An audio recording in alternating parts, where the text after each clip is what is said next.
أعوذ بالله من الشيطان الرجيم بسم الله الرحمن الرحيم السلام عليكم ورحمة الله وبركاته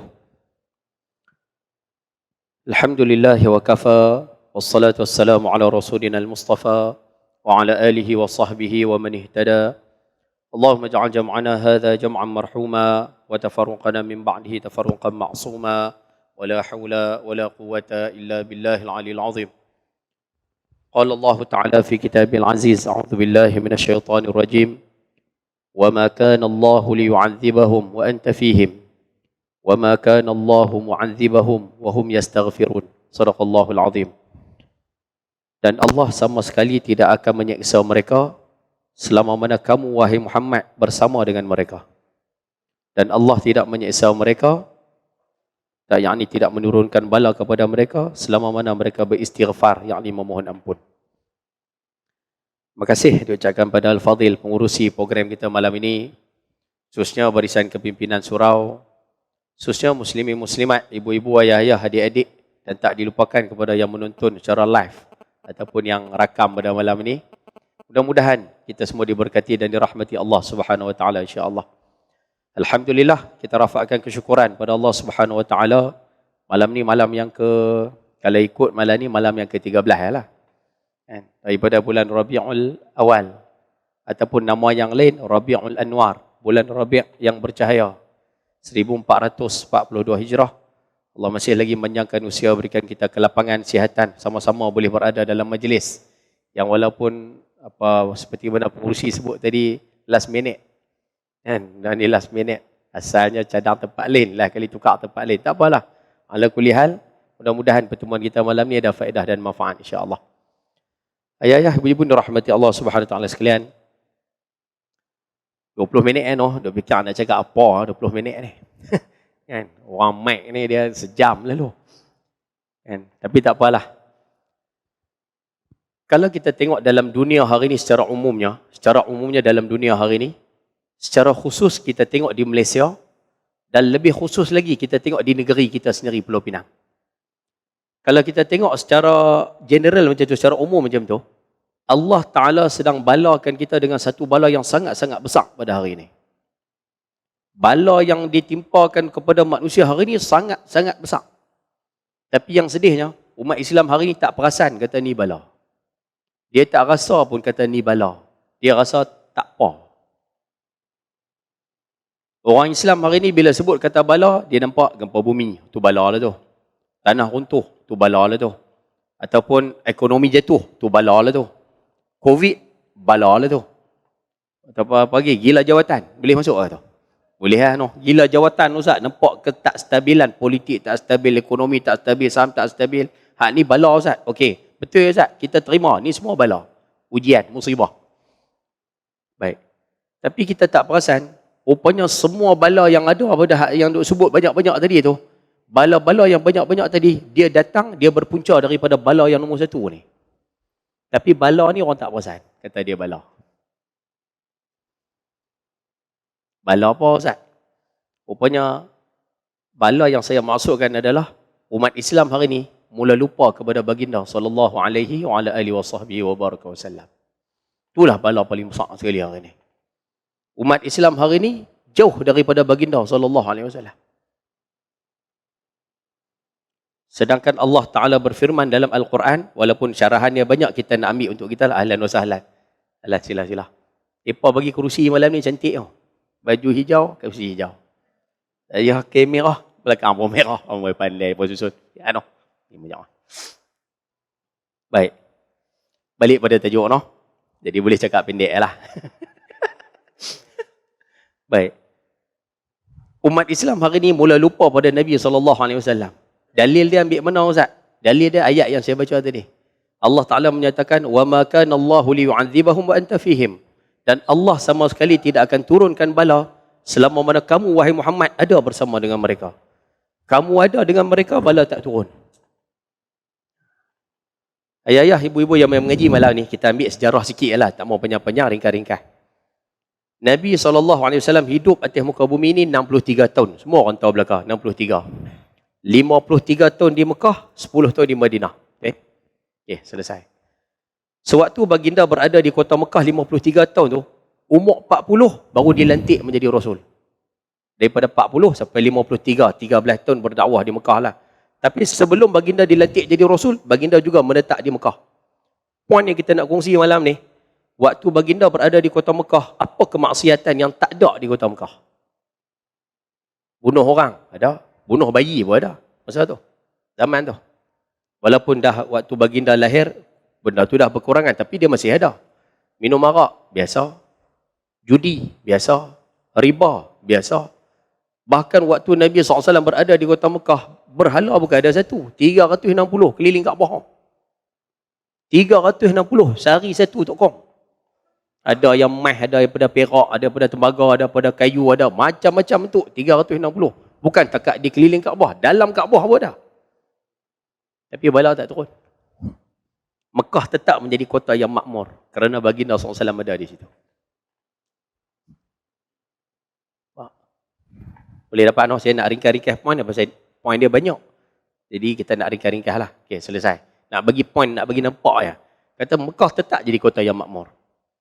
Kan? Dikunjungi oleh manusia.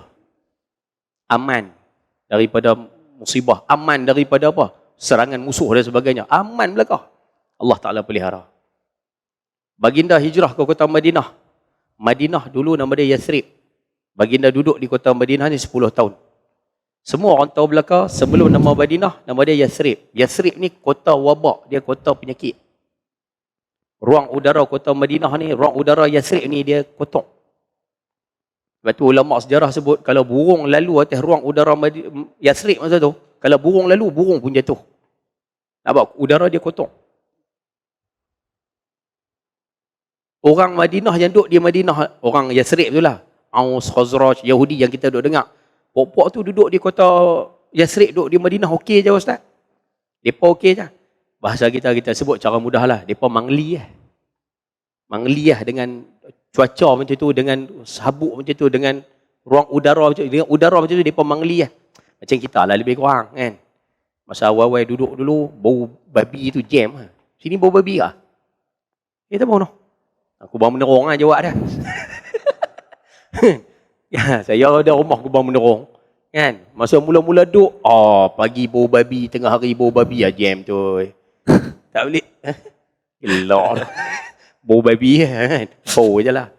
Kira bau tu, jam. Pagi bau, petang bau, tambah-tambah kalau hujan ke apa, lagi bau.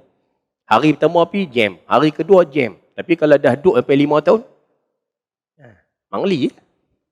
Jadi biasa, bau babi biasa. Sebab apa? Sebab dah lama dia jadi kebiasaan. Rupanya orang Madinah mereka biasa macam tu lah. Orang yang baru datang kota Madinah, orang yang baru sampai ke Yathrib, boleh kata semua sakit. Saya nak sebut contoh ni, ayah-ayah ibu-ibu sekalian cuba cantum tengok puzzle ni. Ayah Nabi SAW, semua orang tahu belaka, ayah baginda hijrah, pergi berniaga ke Syam. Balik daripada Syam tu singgah di mana? Singgah di Yathrib. Sampai-sampai di sana, jatuh sakit, wafat di sana. Di perkampungan Bani Najjar.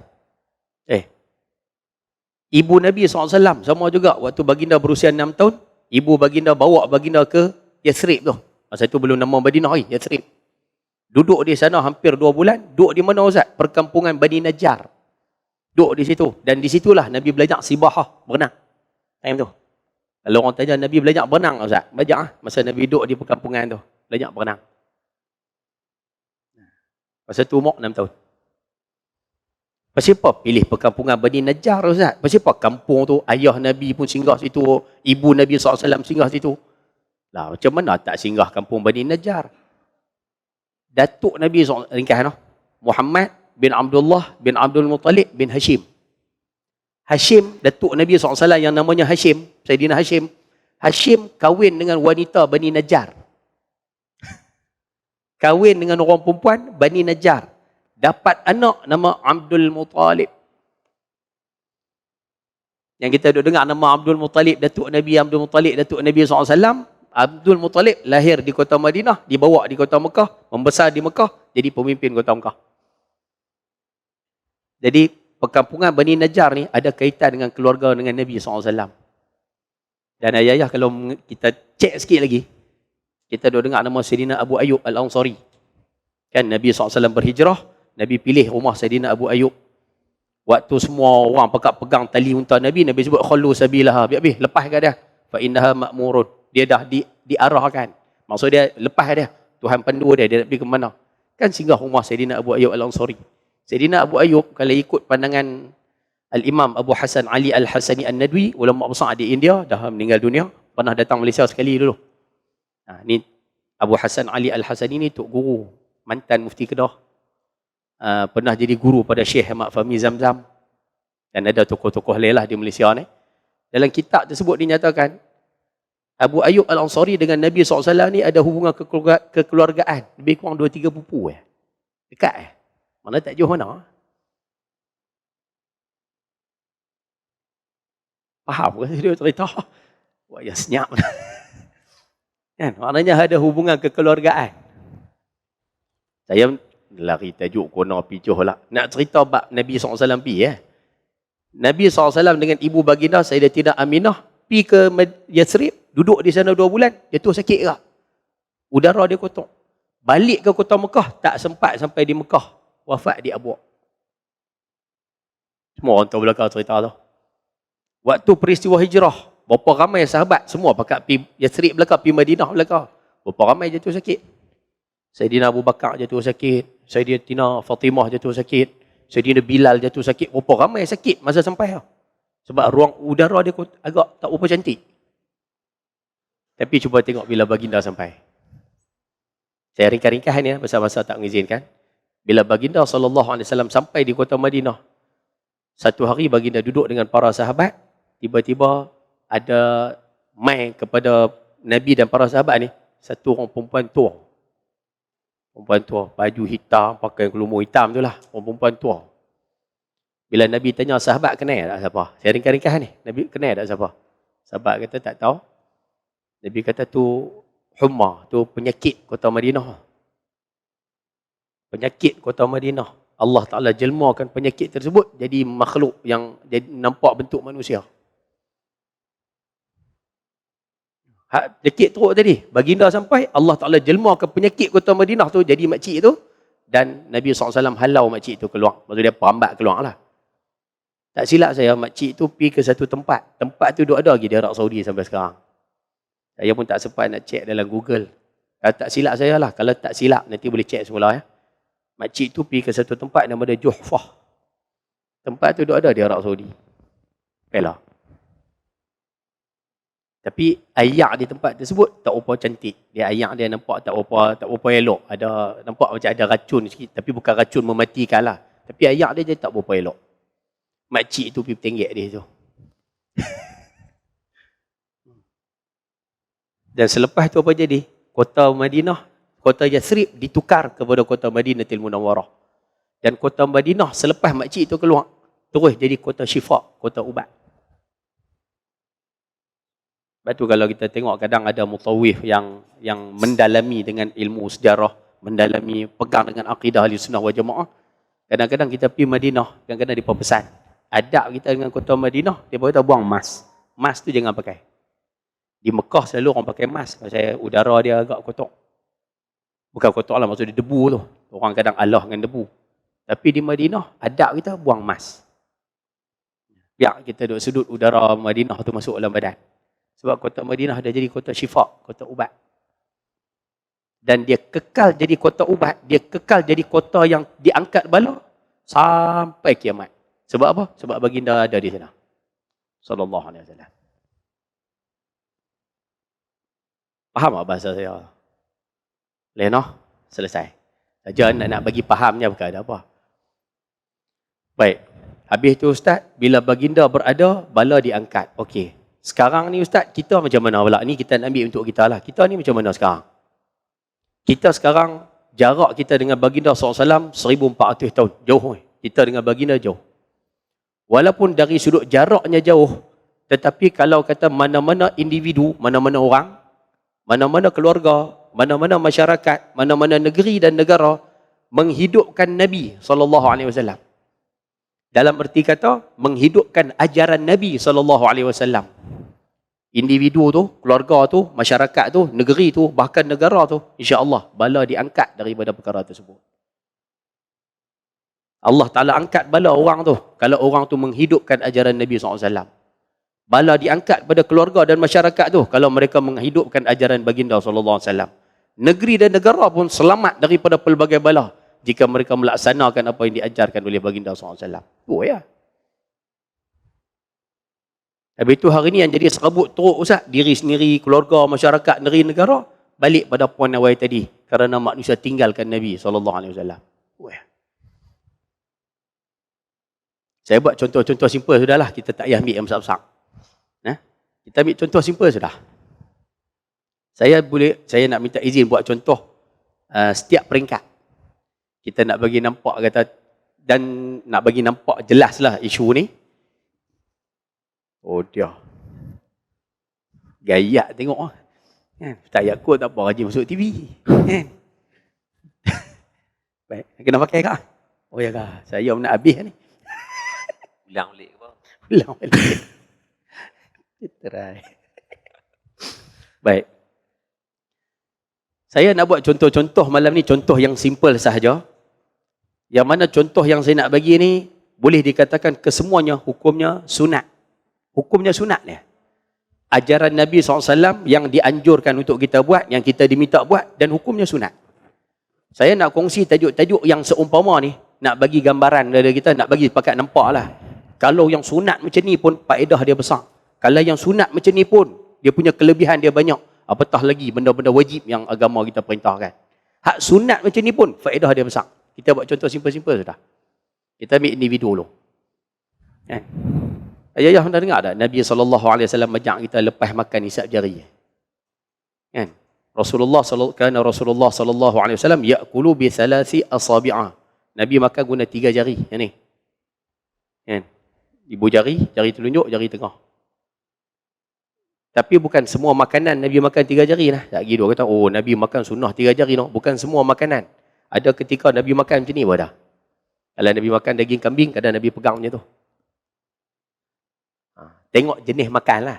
Tengok jenis hidangan.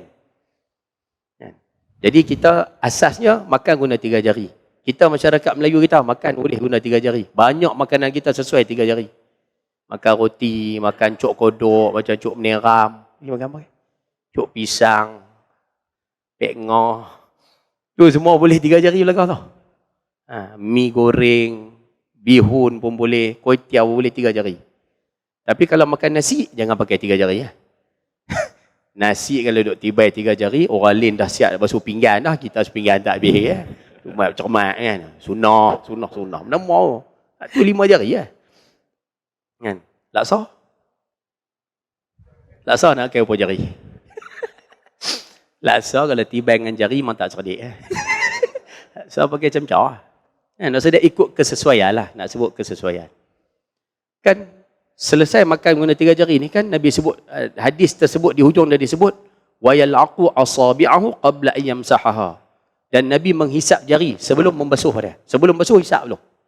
Yang kita duk panggil hisap jari itulah. Yang orang Melayu kita banyak duk pelicir. Apa lapak banyak lagi nasi duk makan jari buat apa? Dia duk buat pemain benda tu. Padahal kalau kita tengok walaupun nampak simple je sunnah ni, rupanya kelebihan sunnah ni sangat banyak. Sok. Bunyi apa tu? Bunyi apa? Oh, okey. Baik, sambung balik. Nampak simple lah ni, hisap jari ni. Kelebihan hisap jari ni sangat banyak. Saya pun tak banyak maklumat, tak banyak ilmu tentang perbahasan isu ni.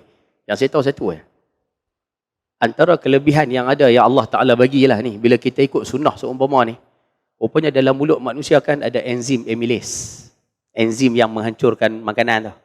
Bila kita makan, enzim tu dirembeskan, kemudian dia mudah mancuk makanan. Rupanya di jari manusia ni, ada enzim yang sifat dia sama macam dalam mulut. Bahkan lebih kuat daripada yang ada dalam mulut.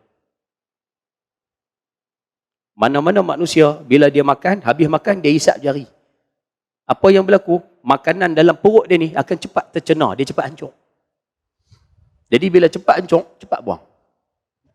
Cepat hancur, cepat buang.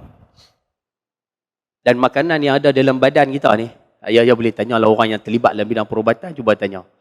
Saya pernah tanya, tapi dia bagi pandangan macam tu lah. Dia kata, saya pernah tanya orang yang, bukan tanya orang lain pun, tanya bini ya pun. Kan? Rupanya bila kita tanya, makanan paling lama elok duduk dalam perut manusia ni berapa lama? Berapa lama makanan ni patut ada dalam perut? Sebelum time tu kena buang. Paling lama sekali berapa? Dia jawab, dia kata paling lama sekali patut ada 18 jam ya. Makanan bukan boleh lama-lama duduk dalam perut. Jangan lama-lama duduk dalam perut. Bila kita makan, kan, paling lama 18 jam. Sebab badan kita dah hisap dah karbohidrat lah, protein lah, apa semua, zat galian apa semua hisap. Last kali dia tinggal hampas. Hampas tu kita panggil najis. Dia duduklah usus. Jadi bila najis tu duduklah usus, dia kena buang. Sebab itu orang yang buang tiap-tiap hari, badan dia sihat. Buang hari-hari sihat. Siapa je ni? Saya Alhamdulillah Ustaz. 5 hari lah tak buang langsung. Oh. 5 hari lah tak buang Ustaz. Oh, kacau. Rupanya buang tu bagus tau. Lepas tu kalau kita perasan, kita disunahkan makan gigit 40 hari, 40 kali sampai hancur. 40 hari pula. Gigit 40 kali sampai hancur. Untuk apa? Memudahkan pencernaan, senang buang. Kita diminta makan buah. Ada buah yang makan sebelum, ada buah yang boleh makan tengah. Tak apalah. Kita diminta untuk makan buah. Sunnah makan buah. Sunat makan buah. Tujuannya apa? Memudahkan proses lawas, buang. Makanan sunnah yang diatur Allah ni kan orang banyak jual makanan sunnah. Semua sifat dia pelawas. Madu kah, cuka kah, buah kurma kah, buah delima kah. Semua jenis sifat yang makan cepat buang.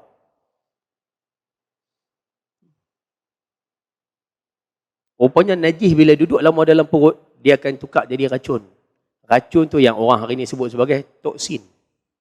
Toksin. Oh ya. Dan hari ni produk-produk kan banyak duk tengok duk jual kan. Produk nak bagi langsing perut lah apa. Semua makan hak jenis lawas belakang lah tu. Kalau perasan lah, semua jenis buang belakang, dibuang.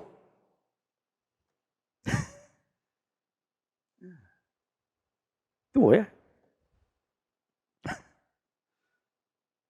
Rupanya bila buang, badan sihat. Bila simpan lama, dia jadi masalah. Lama-lama, sehari tak ada masalah. Tapi bila sentiasa macam tu, ibu tengok. Dia memberi mudarat kepada badan. Tu ya. Benda simple ya. Tapi ada kelebihan. Kalau yang kecil macam ni pun ada kelebihan, cuba bayang amalan-amalan wajib yang dianjurkan dalam Islam. Cuba cek tengok perintah yang Allah Ta'ala suruh kita buat atas muka bumi ni. Pasti lebih banyak kelebihan yang kalau nak senarai pun silap-silap tak cukup kalam. Benda kecil macam ni pun ada kelebihan ni.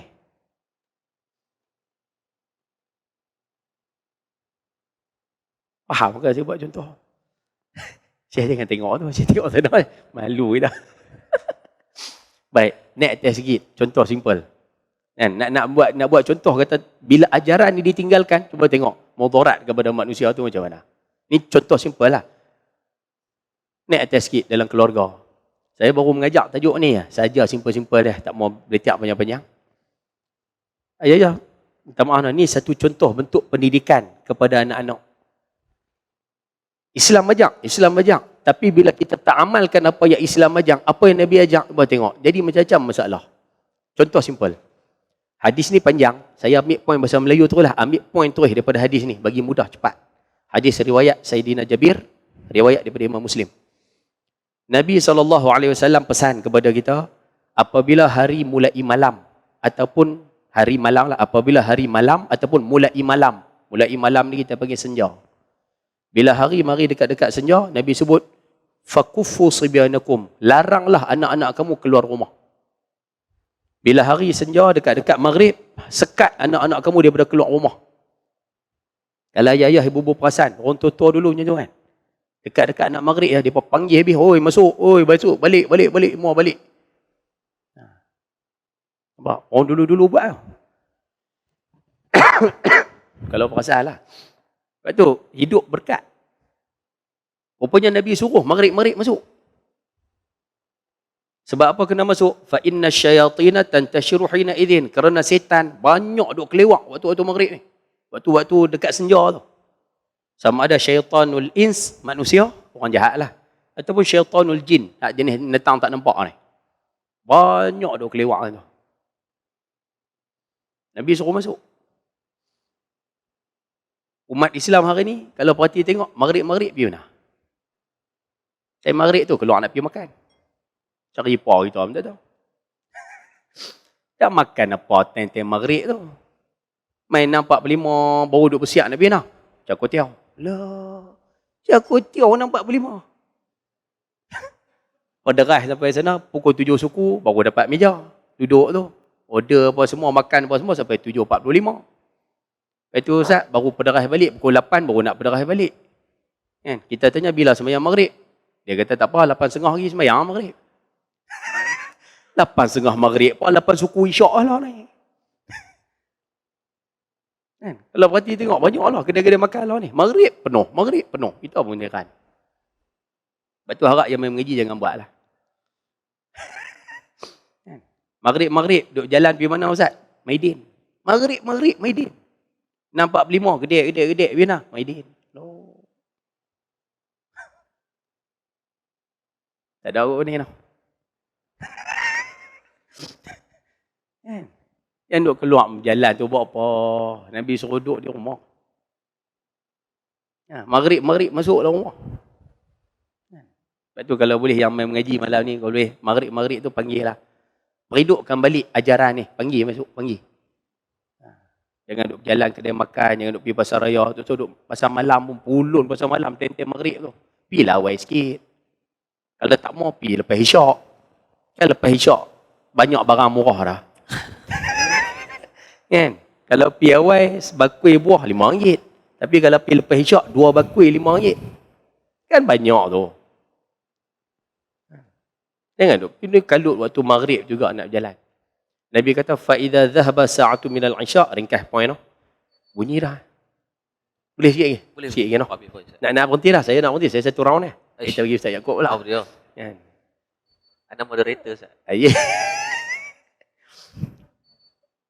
Bila Nabi sebut, bila berlalu Isyak, maksudnya lebih kurang pukul 10, 10.30, pukul 11. Lebih kurang waktu-waktu tu lah. Nabi sebut, فَحُلُّهُمْ. Suruh anak-anak lena. Suruh anak-anak tidur. Maknanya tidur ni kalau boleh 10.30 pukul 11 tu tidur kan. Sebab tu ayah-ayah yang mengaji malam ni, kalau siapa rajin lah nanti cari ada tok guru mana ada, suruh dia cuba tanya tengok tok guru yang mengajar Syama'il ke apa ke, cuba tanya tengok apa hukum al-kalam fis samar. Maksud dia duk menyembang lepas isyak. Kan kita ni budaya kita kan, lepas isyak pergi menyembang dia tombiang pun 11.12. Lepas tu esok subuh tu lepas. Ada perbahasan tu ulama tu, jenis tidur lambat ni. Kalau tidur ada urusan kerja, ada tugas, ada apa, tak ada masalah. Ni duk menyembang kosong. Duk menyembang kena 7 biji dengan Aston Villa. Contoh kan.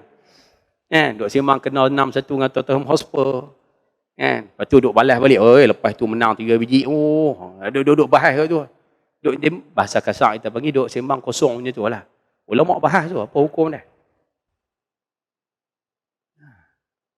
Ada, sebab tu kalau boleh, kena cek tengoklah. Bila main lepas waktu isyak, kalau boleh tak ada apa, lena. Macam mana nak lena Ustaz? Macam mana nak lena? Macam mana nak suruh anak lena? Ringkaslah, 3 benda. Yang pertama sekali, Nabi sebut dalam hadis, Aghliq babaka wa zkur ismallah. Nombor 1, kunci pintu, baca bismillah. Kunci pintu, baca bismillah. Maknanya sebelum nak tidur, pukul 10, 10.30 tu, ayah-ayah kalau boleh pusing satu rumah, cek tengok pintu kunci lagi. Cek dulu. Kan? Masa kunci tu, bismillahirrahmanirrahim, kunci. Berkat, insyaAllah, baca bismillah tu. Ada barakah dia. Pergi dekat pintu belakang, buh pelok, bismillahirrahmanirrahim, kunci. Boleh no? Kunci pintu, baca bismillah. Ataupun dalam gambaran yang lain, rupanya sebelum tidur, pastikan keselamatan, pintu tingkap semua berkunci. Cek dulu. Nak tidur, cek dulu. Masuk dalam rumah, kita masuk last sekali. Cek dulu. Kunci tak kunci lagi. Cek dulu. Ni kadang balik kerja tengok Ustaz. Kunci pintu tu, tinggal kat pintu. Hak tu tak tahan. Kunci pintu tinggal kat pintu. Kunci kereta telah lah duduk lah kereta. Kan? Kunci motor tu duduk kat motor. Kunci pintu tinggal kat tepi pintu. Masuk gedek-gedek, masuk lena gitu. Tak boleh macam tu. Kena cek tau. Kan? Dan ayah-ayah boleh cek dah lepas ni. Kalau tak mau cek pun tak apa. Kita ada anak yang dewasa. Malam-malam suruh cek pintu. Suruh mereka supaya dia orang biasa. Bila dia orang biasa malam nak tidur cek pintu, nanti dia orang kahwin pun senang. Dia orang memudahkan pasangan dia orang.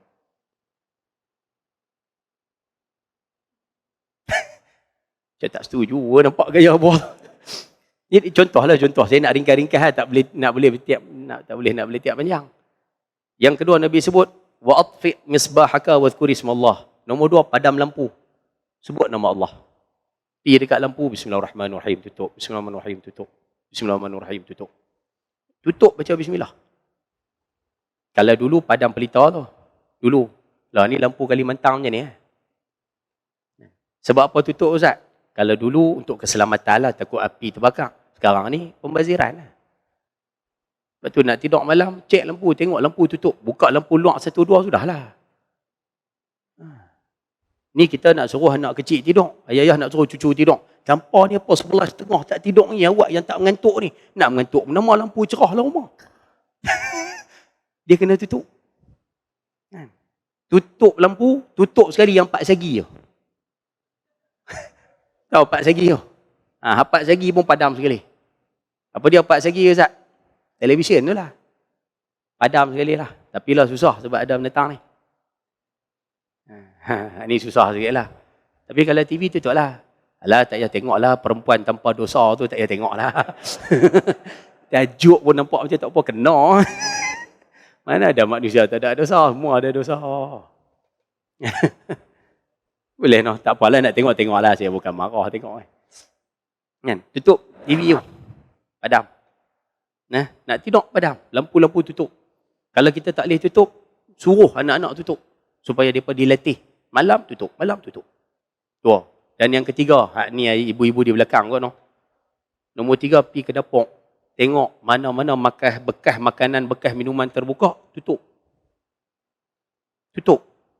Minyak duduk atas belanga pula. Belanga tu duduk ada minyak dalam tu. Duduk atas dapur tu lah. Ambil lah pinggan ke tutup. Ambil tudung periuk ke tutup. Jangan biar terbuka. Tu ya Ustaz? Syaitan kacau benda tu. Kalau makanan terbuka pun dia kacau. Ni terlibat perubatan Islam. Saya tak pandai buat. Kena tutup tu.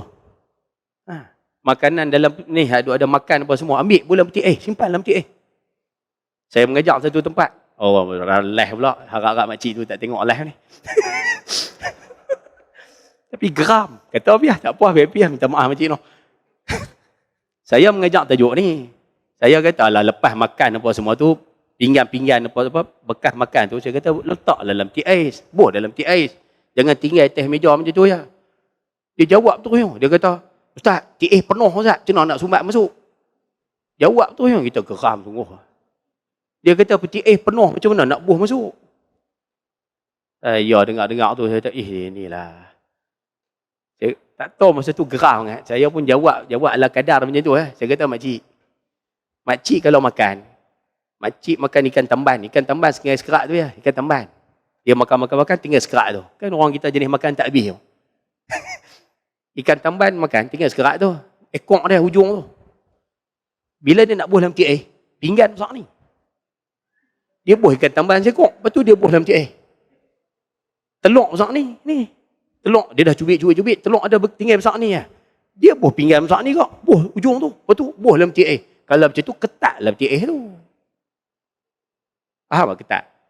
Faham kan? Dia kata patutnya makcik, kalau kata nak buh dalam peti ais, dah tahu dah kata ikan tamban macam tu. Ikan tamban. Dah tahu kata telur besar tu. Apa salahnya ambil piring satu kecil tu, buh ikan tamban kat situ, buh telur hak tak habis kat situ, hak cabai duk ada sikit, duduk dalam pinggan, duduk dalam mangkuk cabai tu, cedok cabai tu, jemput buh dia tu, buh dalam peti ais. Kan banyak ruang kosong. Saya buh macam tu, saya tengok dia duduk tunduk tu. Saya kata kena dah tu, nampak gaya tu. Yang tu jawab peti ais penuh nak buh macam mana. Bukan masalah peti ais tu penuh, masalah cara manage peti ais tu.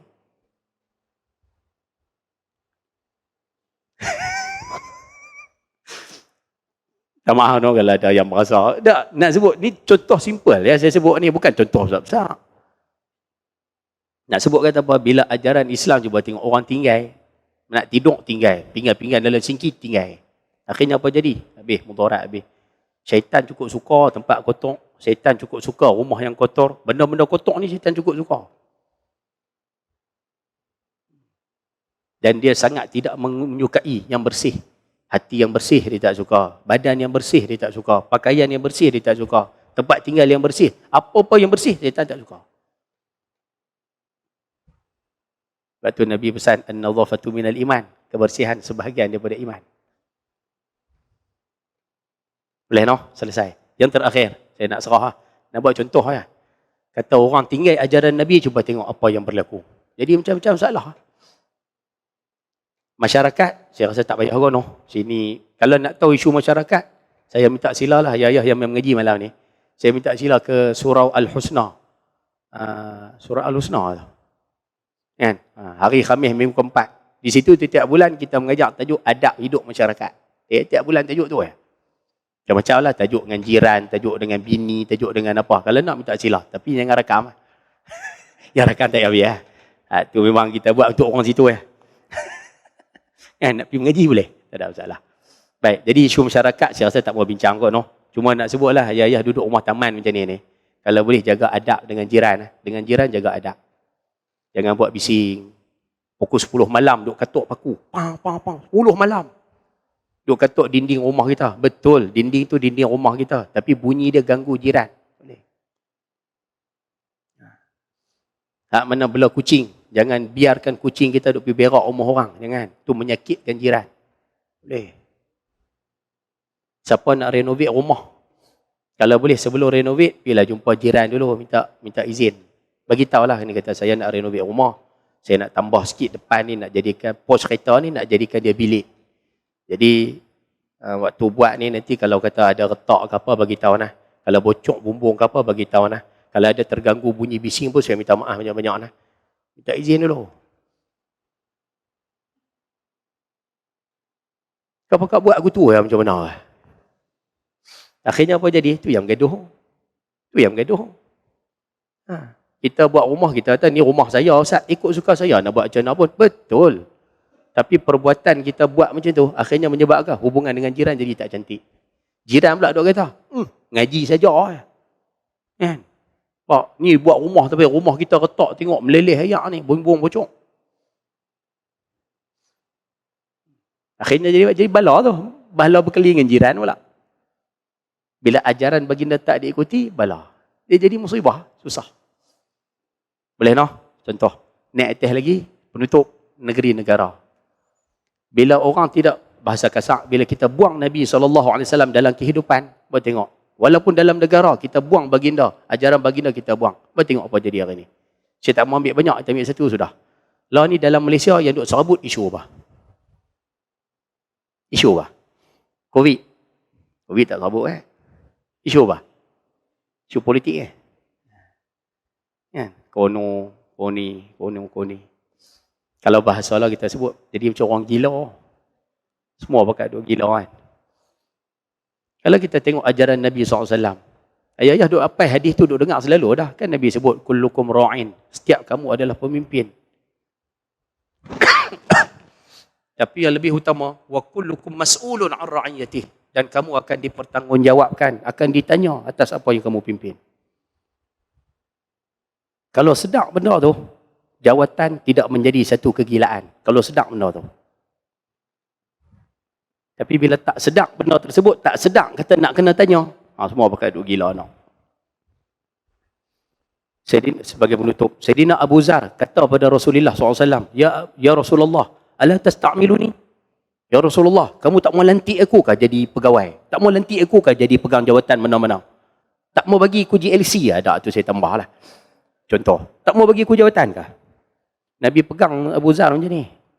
Ni, fadaraba mankibaya. Nabi pegang dua-dua bawaku macam ni. Nabi kata, Ya Abu Zar, innaka dha'if. Wahai Abu Zar, kamu lemah. Maksudnya kamu orang yang tak mampu. Wa innaha amanatun. Jawatan ni dia amanah. Dia tanggungjawab.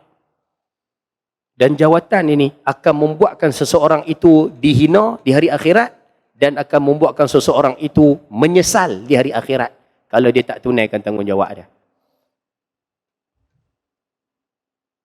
Berapa banyak pesanan yang bentuknya seumpama ni, Kan? Ayat Quran yang selalu kita duk dengar tu, inna aradna al-amanata 'ala samawati wa awal jibal sampai habis tu, cerita pasal amanah juga. Tu tanggungjawab. Tapi hari ni ajaran tu orang buang, orang tak nampak. Tugas ini amanah ni satu tanggungjawab, tak nampak. Jawatan ni sebagai tanggungjawab, orang tak nampak. Orang nampak jawatan ni sebagai habuan. Bila pesanan Nabi ditinggalkan, buat tengok hari ni. Bukan takat depa aja serabut, kita hak bawah lagi serabut. Hak mana duk min saham, baru masuk belajar-belajar. Kan? Tengok mereka berkeli, perap, jatuh, jam, habis duit. Mereka tak apa, masuk juta-juta. Kita baru nak belajar, masuk, apa? 5. Oh, minta maaf. Tu okay, saham ada sebelah. Jatuh banyak tak itu? Jatuh banyak. Terkesan tak? Terkesan tak? Terkesan tak? Nampak? Mereka serabut, orang ni terkesan. Tak bukan tak Yakub je terkesan. Semua terkesan. Yang mana yang terlibat, semua terkesan. Yang tak main saham pun terkesan. Terkesan tak? Kita terkesan dari sudut lain. Yang bekerja, yang makan gaji, yang jadi pegawai kerajaan. Semua terkesan. Nampak?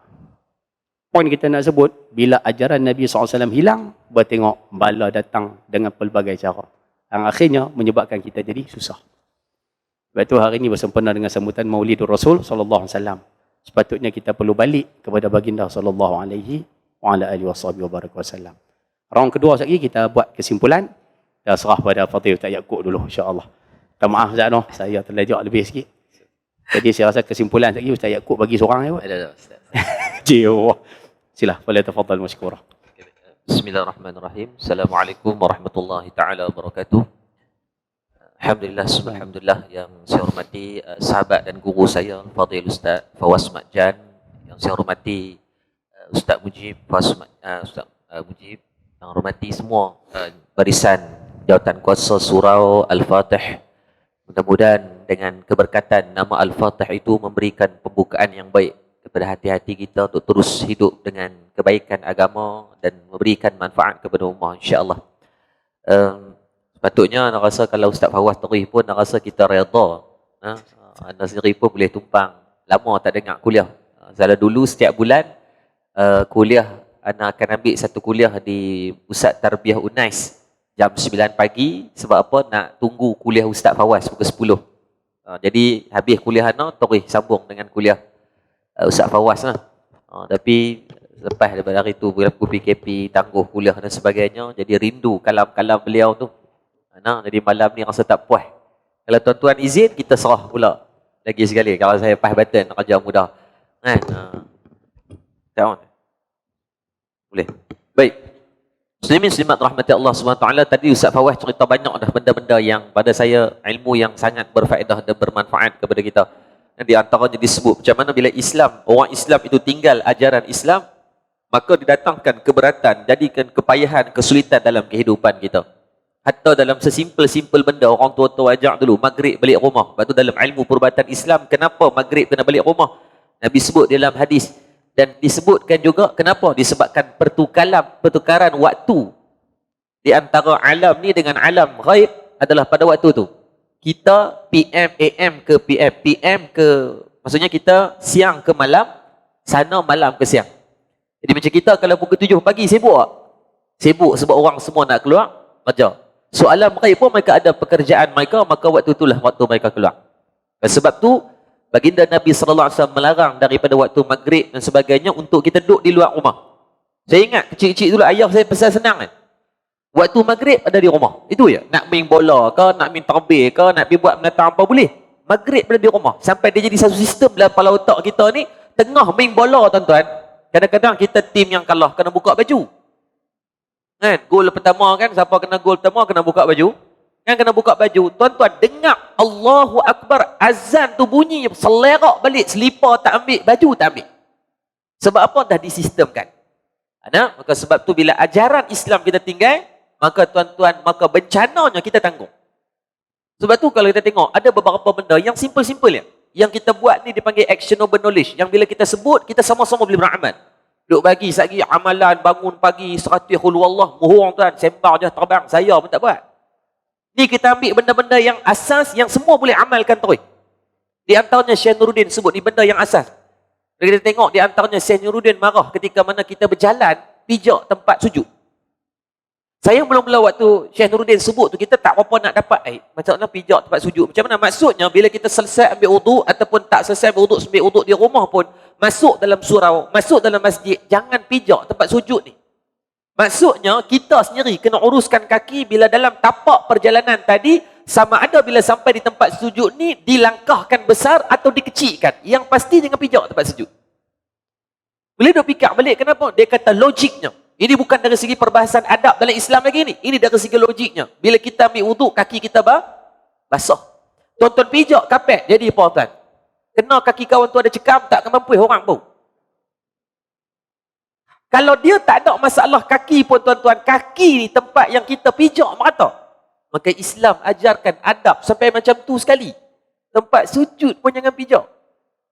Sebab ada waktu keadaan, mungkin ada keadaan yang surau kita tak penuh. Tapi kalau masjid hari Jumaat, penuh dah sampai belakang. Sampai belakang. Tuan-tuan, sejujurnya, pernah tak pengalaman sujud-sujud bau? Oh, tuan-tuan, karanu bau dia. Hilang putih rokaan. Aku rokaan apa dia rasa macam sembahyang jenazah dah. Maka sebab tu jangan zalim. Sekecil-kecil benda nak masuk bilik ayak. Kenapa kena masuk kaki kiri dulu? Kan, tuan-tuan buka sains dan perubatan, sains dan Islam. Buku tu ditulis dan diterjemah dalam bahasa Melayu. Dia cerita detail tentang apa kaitan, kenapa solat itu bagi manfaat pada sudut sains. Kenapa puasa itu dibagi manfaat dari sudut sains. Dan disebut juga kenapa diajarkan masuk tandas kaki kiri dulu.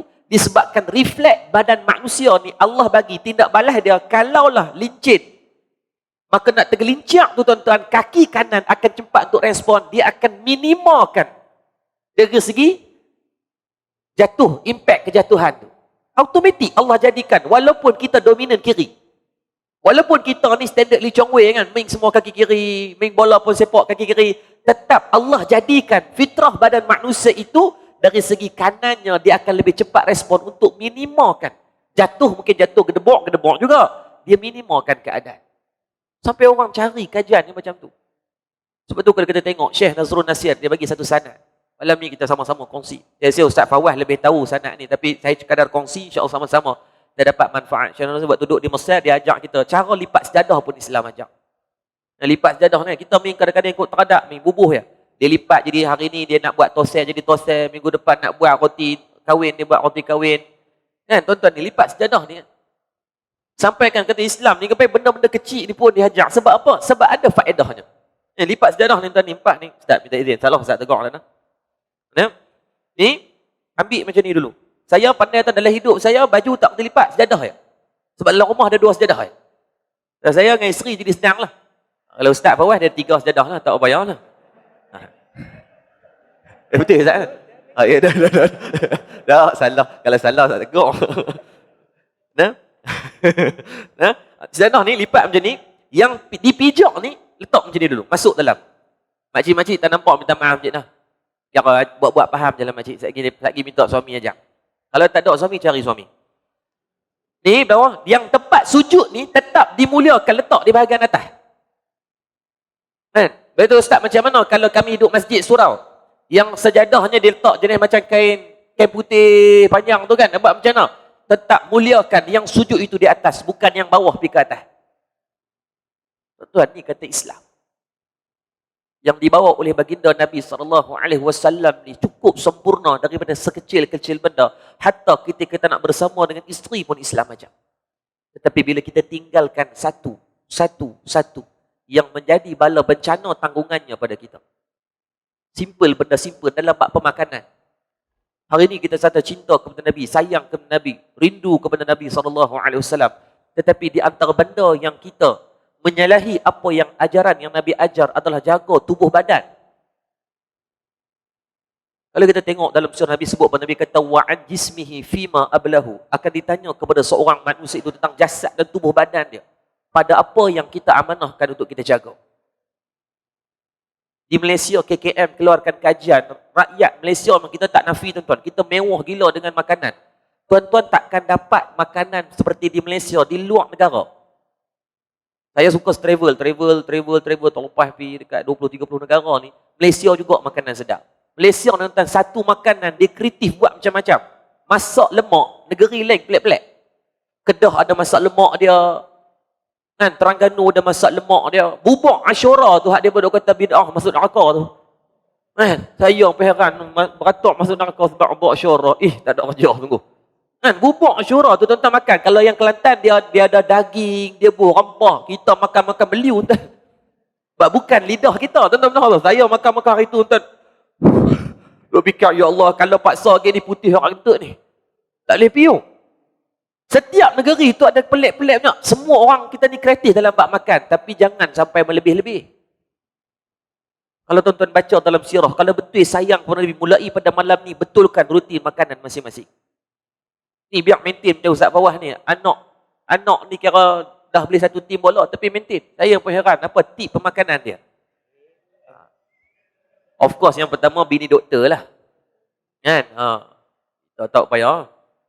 Nah, maka pakat-pakat usaha. Yang dah terlepas, yang ke depan ni apa betul ya? Ada orang yang, ingat, dalam fizikal badan ni, ada orang yang sebab genetik.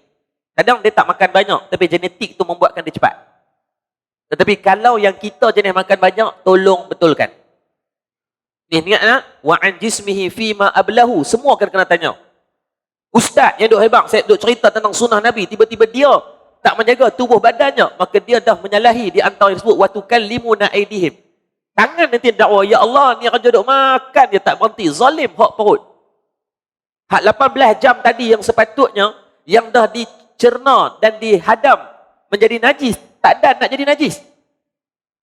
Usus sampai penat, boleh dia ni makan, tak berhenti Ke sebelah, 3, 4 asar lagi. Kan, balik rumah pula nak jaga hati bini, pergi tokok pula. So benda-benda macam ni tentu kata Islam aja. Kalau tuan-tuan tengok dalam sirah, perang Badar berlaku pada 2 Hijrah. Ketika tu umur baginda Nabi SAW 55 tahun. Jadi Safawah sebut berhijrah bermula daripada 53 tahun.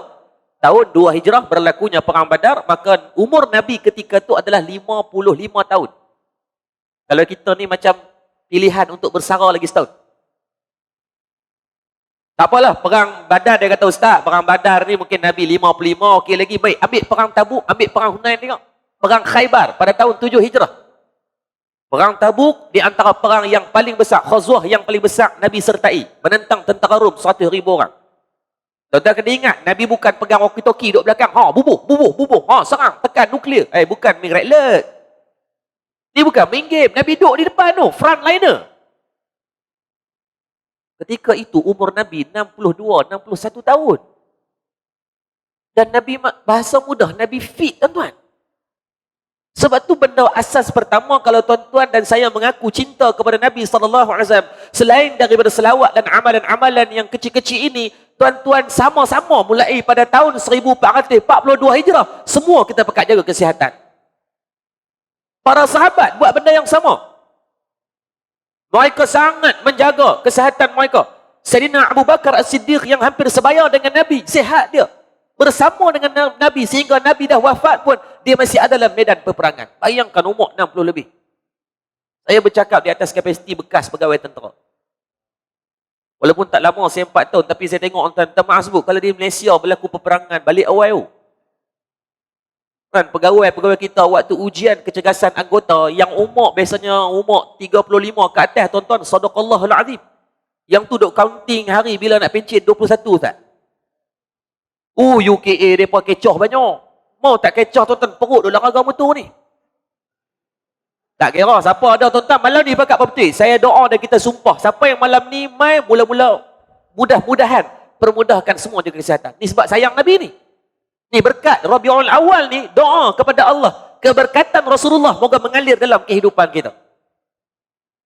Allah bukan saja bagi Covid, kedai banyak mungkin tutup dengan sebab tu tak boleh nak order makan sakan sangat.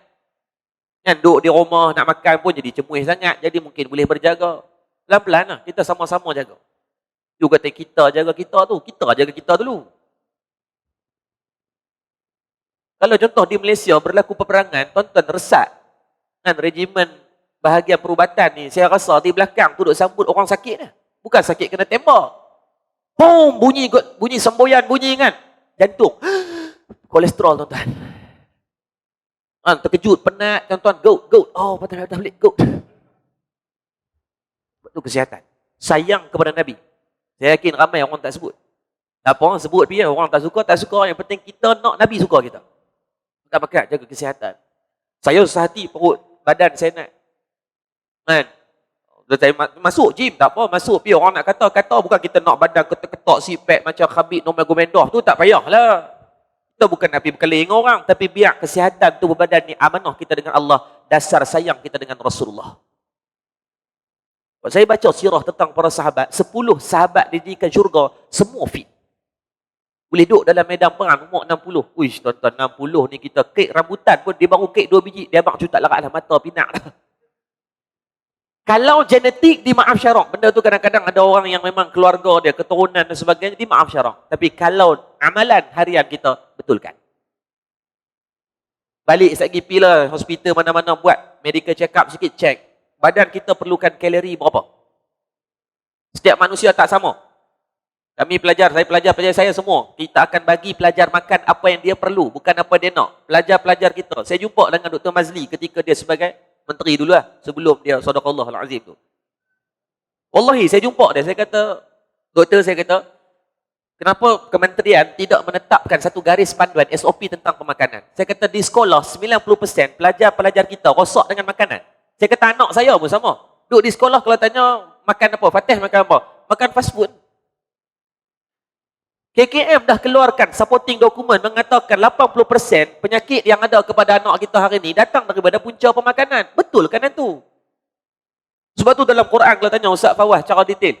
Beliau lebih pakar dalam bab tu. Dalam Quran Allah ajarkan pemakanan. Dalam hadis Nabi ajarkan yang nak makan buah dulu. Tuan-tuan, kenapa kena makan buah dulu? Saya minta doktor untuk buat dietitian untuk para pelajar.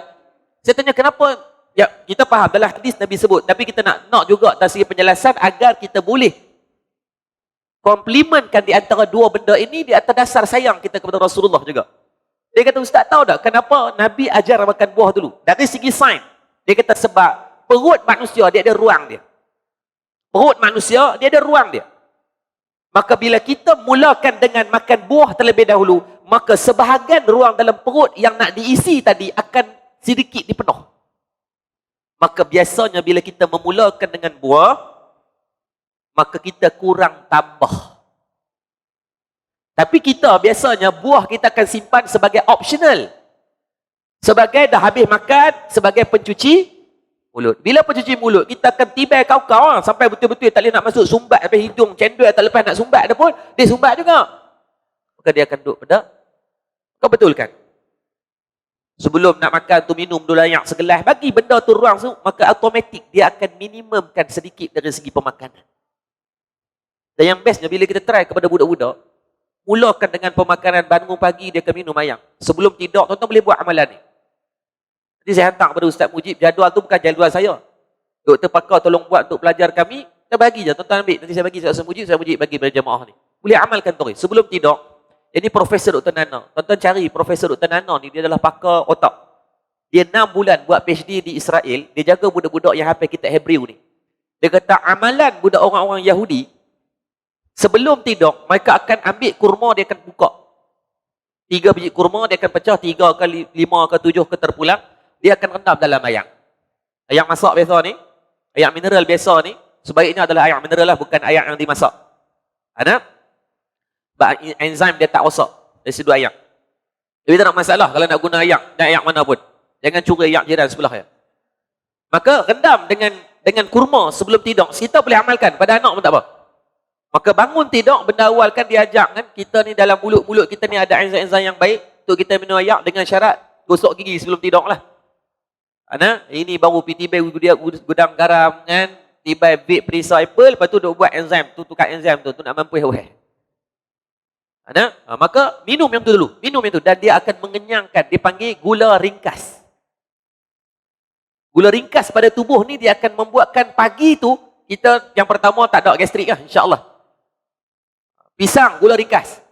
Semua pisang ni kalori dia agak tinggi. Saya bukan perubatan, tapi bila terlibat untuk jaga pemakanan pelajar, tuan-tuan percaya, jaga pemakanan pelajar, dia membantu pembelajaran dia setiap hari.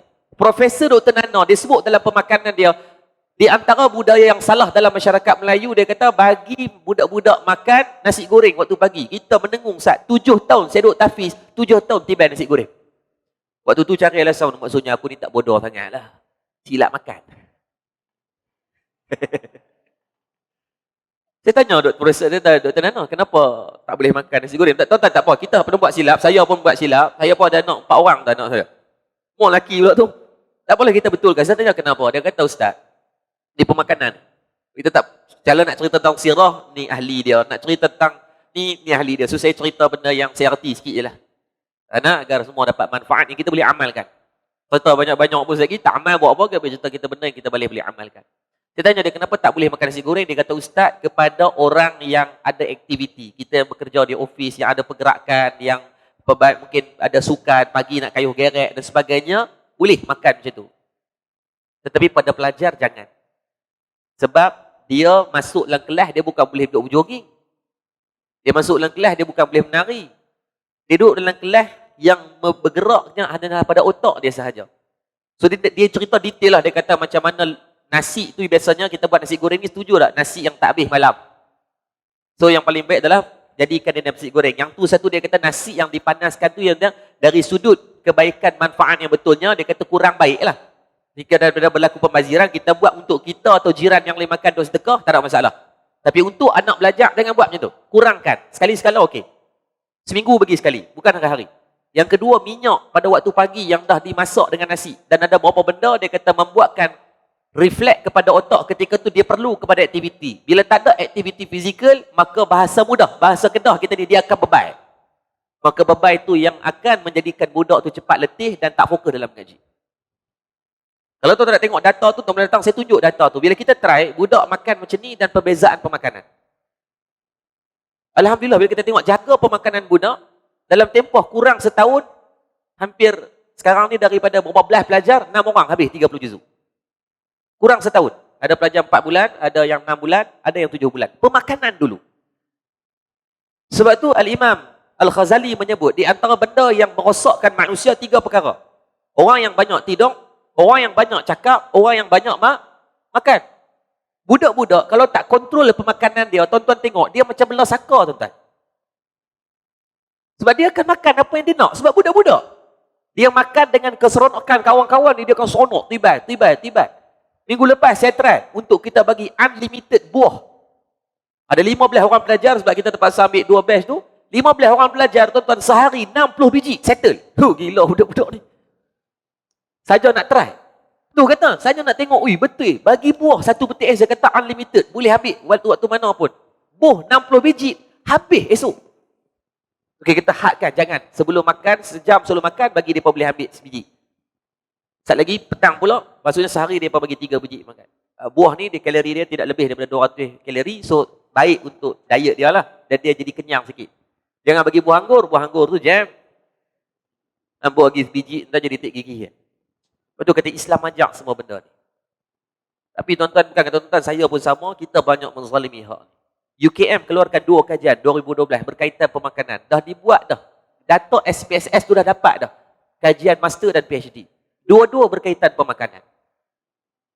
Dan tuan-tuan, data dapatan kajian dia solid dari segi result yang dikeluarkan adalah dia ambil 10 pelajar tahfiz yang dibuat jaga pemakanan dan tak dijaga. Dari segi resultnya hampir 70% lari. It's not coincidence, bukan kebetulan. Tetapi itu memang suratan yang Nabi SAW ajarkan. Sebab tu malam ni sama-sama kita usahakan. Azam daripada malam ni, semua hadir malam ni, kita sama-sama yang berpana mulai pada hari ni, kita sama-sama jaga pemakanan. Boleh? Ini cinta Nabi ni. Kan? Bukan semata-mata hanya kita nak membasahkan dengan memperbanyakkan selawat, tetapi kita basahkan juga dengan lidah dan perut kita daripada kita memakan daripada apa yang baginda Nabi SAW ajarkan kepada kita semua. Dan kurma tu juga disebut dalam hadis, barang siapa yang beramal dengan kurma pada awal paginya akan dipelihara daripada sihir dan juga wabak, penyakit. Itu riwayat hadis sahih. Boleh amalkanlah.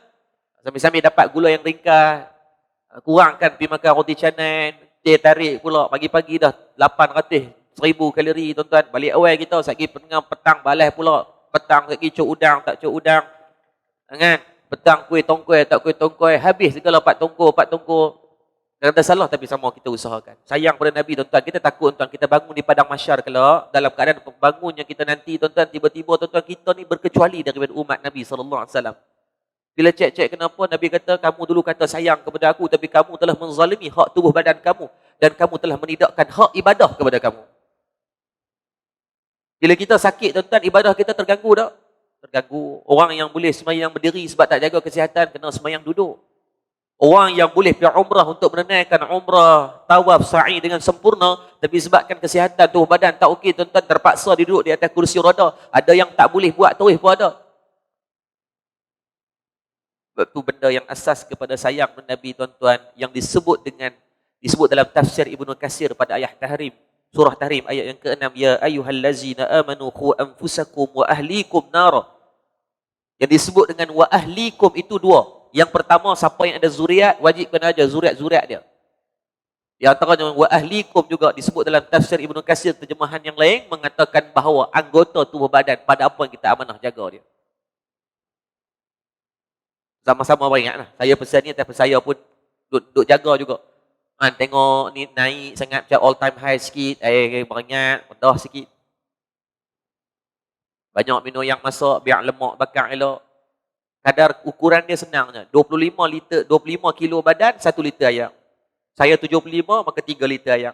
Tuan-tuan berat berapa? Lebih daripada tu, kali sendiri. Air masak, air mineral ni, air putih ni, dia akan lebih memudahkan daripada pembakaran lemak. Buat nak? Ini duk kerja air, ANW, tarik, tuan-tuan, tak ada bakar lemak, tuan-tuan. Dan tu tuan-tuan orang bakar, tuan-tuan. Sama-sama bakar jaga, tuan-tuan. Kita sebut sayang Nabi, setiap tahun sebut cinta Nabi, tiba-tiba yang ni pukul 11 ni Ustaz kata tadi kan. Pukul lepas isyak tu adalah waktu yang dah tak baik sembang pada keruniaan. Sebab tuan-tuan tak ada benda lain, kita duduk lepak kedai dan sebagainya, kita akan makan. So betulkanlah pelan-pelan kita semua sama-sama kita usahakan di atas catat cinta kepada Rasulullah sallallahu alaihi wasallam. Dan satu akhlak yang baik yang kita boleh ambil pada Rasulullah sallallahu alaihi wasallam, insya-Allah saya pun tak mahu nak panjang, nak bagi pada Ustaz Fawaz lah bolehnya. Yang malam-malam ni kan mai jojoh nak dengar dia cakap. Dah kena ada simpulan sikit. Tak apa, dia berkata Ustaz 9 lebih sebab nak dapat tausiah Ustaz Fawaz. Satu benda, bagaimana Nabi SAW ni mengajarkan kita, tuan-tuan, untuk kita semua insya-Allah sama-sama ambil manfaat. Dalam Nabi mengerjakan satu benda, Nabi buat semua bersungguh-sungguh. Dalam apa benda yang Nabi buat semua bersungguh-sungguh. Macam kata tadi kan, bagaimana Nabi pada umur 6 tahun, Nabi belajar berenang. Tuan-tuan kalau buka di dalam kitab yang ditulis oleh Syekh Sofyan Al-Banjari, adik kepada Syekh Nuruddin Marbu Al-Banjari, dia tulis kitab berenang berkuda Rasulullah. Berenang, memanah dan berkuda Rasulullah. Dalam tempoh setahun, Nabi boleh kuasai benda yang dia belajar. Dia kata, dok tu dia Rasul tak, Nabi ni, Nabi SAW tetap belajar ni macam kita juga. Nabi pulun, kalau kita tengok macam mana Nabi berkuda, memanah. Dalam keadaan Nabi memanah tu, Nabi pulun sungguh dalam buat satu benda. Bahasa mudah ni, Nabi kalau nak buat satu benda, buat sungguh-sungguh. Kalau tak mau buat, tuan-tuan jangan buat. Dalam apa urusan pun. Umur Nabi 8 tahun, disebut oleh Dr. Mustafa As-Sibai dalam kitab Sirah Nabawiyah. Kalau tuan-tuan cari di kedai buku, kulitnya warna hijau, dah diterjemah dalam bahasa Melayu. Seorang ulama daripada Syria. Dia kata apa? Ketika Nabi berumur 8 tahun, Nabi diamanahkan sebagai pengembala kambing. Dan ketika Nabi mengembala kambing tu pun, walaupun Nabi sebagai pekerja, jaga pok menakan dia punya kambing pun, Nabi jaga sungguh-sungguh. Sampai diberikan dengan gelaran-gelaran orang gelar dia gelaran Al-Amin. Gelar dengan gelaran-gelaran yang baik sebabkan dia jaga tu sampai menjadi sebutan orang ramai. Padahal belah kambingnya. Dan bukannya buka kedai chicken chop besar-besar ke, bukan buka kedai tilas ke apa. Jaga kambing je, tapi orang sebut maksudnya buat kerja sungguh. Muhammad bin Abdullah ni. Dan ketika Nabi berumur 12 tahun, Nabi berpindah daripada sebagai pengembala kambing, Nabi bekerja dengan Abu Talib ketika tu. Dia panggil business to customer. Ada 7 tempat yang Nabi singgah. Basrah, Kufah, Syam dan beberapa tempat yang lain. Ikut macam mana dia membina networking. Dia tengok macam mana Abu Talib sebagai pak saudara dia meniaga terror sungguh. Dan dia belajar dulu. Nabi ikut sebagai protege lah. Tu mentor dia protege. Belajar, tengok macam mana. Sungguh-sungguh. Bukti dia pada umur Nabi 17 tahun, Sayyidatina Siti Khadijah radhiyallahu anha melamar bukan sebagai suami ketika itu, tetapi melamar sebagai partner dalam bisnes. Tuan-tuan kalau buka dalam sirah Sayyidatina Siti Khadijah radhiyallahu anha, adalah wanita yang paling kaya di bumi Mekah. Mewarisi harta ayah dia, Khuwailid. Dan dia sendiri adalah tokoh perniagaan. So, bisnes orang-orang yang dah bisnes besar ni, game dia akan leverage dia punya modal untuk diberi kepada orang, expand bisnes tu. Ni normal. Tan Sri Syed Mokhtar Bukhari, dia beli Gardenia, dia beli DRB Highcom. Ni yang terbaru kalau kita tengok, keluar dah rumours berkaitan dia nak beli FGV. Bila berlaku suku kedua ni pun berlaku kerugian yang agak tinggi pada suku yang kedua, membuatkan FGV duduk pada paras yang agak bahaya. Dah pecah support banyak kali dah, membuatkan waktu itulah dia nak cedok beli. Kan? Oh, macam saham pula dah. Tadi Ustaz sebut pasal saham, saya tak reti pun sebut yang mana Ustaz sebut ya. Maka dia nak beli. Sebab apa? Game mereka ni adalah beli bisnes. So Sayyidatina Siti Khadijah radhiyallahu anha dah buat lama dah. Maka dia tengok potential bisnes, maka dia groom dengan modal. 17 tahun, apa yang dia beri? Beberapa kitab dibahaskan. Ada satu PhD yang ditulis di UTM sekarang berkaitan perniagaan Rasulullah. Walaupun belum siap, tapi kita dah tengok beberapa asas dalam tu dengan sokongan data dan daripada rujukan yang agak kuat. Umur 17 tahun Nabi diberikan 1000 ekor unta sebagai bisnes partner. Makna bisnes partner ni, Siti Khadijah tak pernah jumpa dengan Rasulullah. Tetapi adalah dia punya pekerja-pekerja dia. Maklum ada Muhammad bin Abdullah, dia jaga kambing orang punya bagus, tak ada hilang seekor abuk pun. Kan, dia buat kerja dengan Abu Talib, orang kenal ni bagus sungguh, jaga sungguh amanah, bagi RM1, 2 kupang bagi, 2 kupang tu bagi balik, contoh. Maka bila dikhabarkan macam tu, Siti Khadijah berminat, dia kata okey, baik, permulaan awal 1000 ekor unta. Siap dengan barang dagangan. Kau dah tengok ni macam mana kegigihan Nabi, komitmen dalam buat satu-satu benda. Ini kita ambil contoh. Bagi kita dalam ni ada yang sebagai pekerja, ada yang sebagai peniaga, ada yang sebagai pendakwah, ada yang sebagai yang bantu dalam multimedia. Semua perlukan orang yang komitmennya tinggi. Kalau buat tu geli-geli, nak sonok-sonok, jangan. Kalau nak geli tuan-tuan, suruh orang geletek, jangan nak buat kerja. Ada orang kata, Ustaz, saya main rakam ni buat geli-geli, biar suruh bini yang geletek. Tak ada buang masa. Ada Ustaz, saya buat berniaga ni sebab syok-syok, nak syok, pergi pampir. Betulkan mindset. Kalau kamu nak buat rakaman tu, jadi biar macam Ar-Rahman TV, 500,000 pengikut dengan asbab media. Silap-silap dia lebih awal dapat banyak amalan daripada para asatizah. Kami sama mengajak pada 5-60 orang dengan asbab media yang dia manfaatkan. Ni bukan setahun dua. Saya rasa hampir mungkin dah 7-8 tahun. Daripada dulu cuma 3-4 ribu. Dia kata apa? Tak apa Ustaz, saya buat studio di rumah. Tak apa buat. Tak ada duit jual barang untuk nak pastikan berjaya benda dia buat. Hari ni Allah bagi. Nak buat sungguh-sungguh. Kalau tak mau buat, jangan buat. Rasulullah ajar benda tu. Ini akhlak Nabi. Ramai orang dia cerita akhlak Nabi yang baik, ni akhlak yang paling asas. Nabi teladankan kepada kita, apa yang kita nak buat is not 100%, 200% komitmen. 17 tahun urus 1000 ekor unta, cannot brain tu. Tuan-tuan buka dalam kitab Hayawan. Satu kitab yang membicarakan bab binatang ni. Seorang manusia boleh menguruskan 3 ekor unta, maksimum. Lebih tak boleh, besar selera. Sebab unta ni dia tak sama macam kambing. Kambing mungkin agak senang tu nak belah dia. Unta tidak. Maka ketika tu umur 17 tahun 1000 ekor unta. Seekor masuk 3 unta, seorang manusia. 1000 bahagi 3. Berapa pekerja Nabi? 333 orang pekerja. Umur 17 tahun. Ni kalau kita ni baru habis SPM. 333 orang pekerja. Waktu tu ada WhatsApp pak. Telegram. Ada orang kata Nabi buat, kalau nak buat niaga, nak buat apa-apa kerja, tak payah ada sistem. Tuan-tuan, Nabi ajarkan yang paling awal, buat sistem dalam apa urusan yang kamu nak buat. Bina sekolah, bagi ada sistem, bagi elok. Jangan buat ikut terhadap. Kamu nak buat perniagaan, bagi ada sistem SOP elok. LOV bagi clear, line of visibility, agar tak bertindih di antara skop kerja masing-masing. Nabi ajar. 17 tahun, 300 orang pekerja. Kalau tak ada sistem, agak-agak selera tak perniagaan tu. Kita baru 5-6 orang pekerja, kadang-kadang bisnes habis tu. Orang Melayu pula tuan-tuan, sepupu nak tunang, kena cuti. Bila sepupu bertunang, mak menakan tengok teringin nak nikah, dia pun menikah pula, cuti lagi. Mak menakan nikah, Tok Wan tu tengok aku 20 tahun dah duduk, cari kat aku seorang, cuti lagi. Kita nak halang tak boleh, tu memang sentimen kuatnya orang Melayu ni dengan benda-benda macam tu. Boleh tutup macam tu ya bisnes. Tapi Nabi ajar sistem kepada kita. Umur 17, 333 orang pekerja. Perjalanan di antara Mekah nak menuju ke Syam tu 1000 km lebih. Perjalanan darat. Tuan-tuan boleh bayang, nak urus unta. Tuan-tuan, saya bagi contoh mudah. Tuan-tuan nak pergi Kenuri, biasanya kita nak bawa family 7-8 biji kereta, kita buat grup WhatsApp, betul tak? Buat WhatsApp. Baik. Adakah semua sampai? Sat lagi Salma sampai ke sana. Oi, aku sampai ni rumah Kenuri, orang lain. Aku dah makan dah, tak apa, aku balik. Tu dalam buah grup WhatsApp, bagi location. Siap dah bagi dah, semua dah. Tak sampai juga. Maka tuan-tuan, satu bentuk benda yang baik untuk kita fikirkan. Macam mana Nabi, tuan-tuan, urus 1000 ekor unta, 300 orang manusia. Semua sampai ke destinasi pada waktu yang ditetapkan. Ini namanya timeline.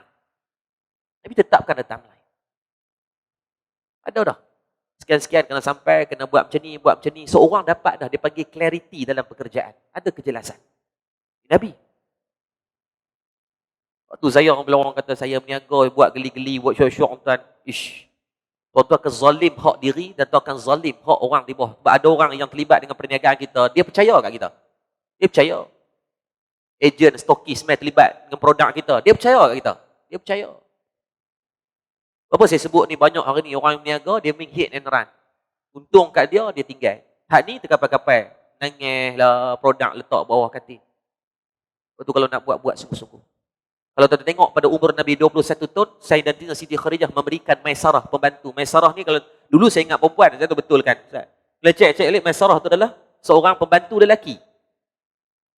Untuk duduk dengan Nabi sebab dah tengok umur 10-17 ni terror sangat ni. Macam mana boleh berniaga ni?